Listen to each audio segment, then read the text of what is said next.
Assalamualaikum warahmatullahi wabarakatuh. Bagaimana kabarnya hari ini? Semoga semuanya dalam keadaan sehat walafiat.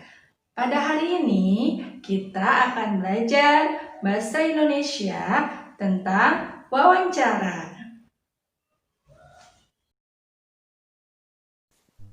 Bahasa Indonesia kelas 4 tentang wawancara. Apa itu wawancara? Wawancara adalah percakapan atau kegiatan tanya jawab antara dua orang atau lebih dan berlangsung antara narasumber dan pewawancara. Apakah tujuan wawancara? Wawancara bertujuan untuk mendapatkan informasi yang tepat dari narasumber yang terpercaya. Apa yang dimaksud dengan pewawancara? Pewawancara adalah orang yang melakukan wawancara. Apa yang dimaksud dengan narasumber? Narasumber adalah orang yang diwawancarai.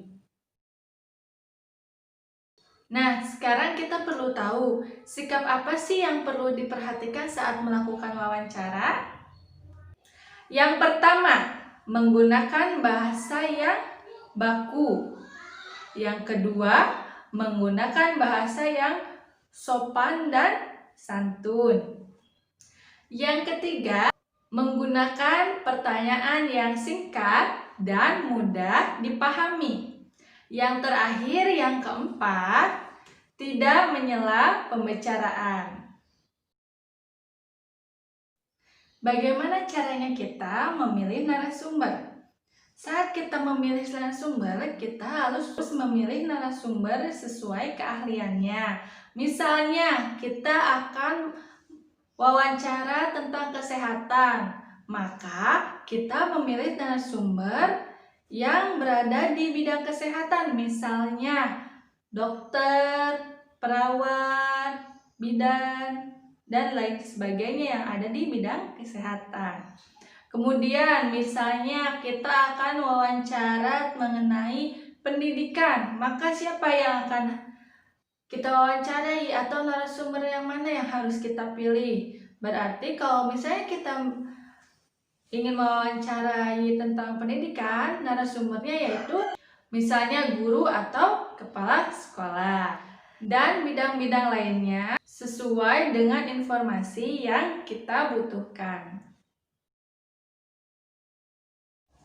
Kemudian ada langkah-langkah yang harus kita lakukan dalam melakukan wawancara. Yang pertama, tentukan tema. Tujuannya agar kita fokus kepada hal yang ingin kita tanyakan. Kemudian, yang kedua, membuat daftar pertanyaan. Kemudian, yang ketiga, mengurutkan daftar pertanyaan. Yang keempat, menentukan narasumber. Dan yang kelima, melakukan wawancara. Yang keenam, mencatat hal-hal penting seputar jawaban. Dan yang terakhir, yang ketujuh, yaitu membuat laporan dan kesimpulan. Alhamdulillahirrahmanirrahim, pelajaran kita hari ini sudah selesai. Semoga semuanya dapat mempelajarinya dengan baik. Wassalamualaikum warahmatullahi wabarakatuh.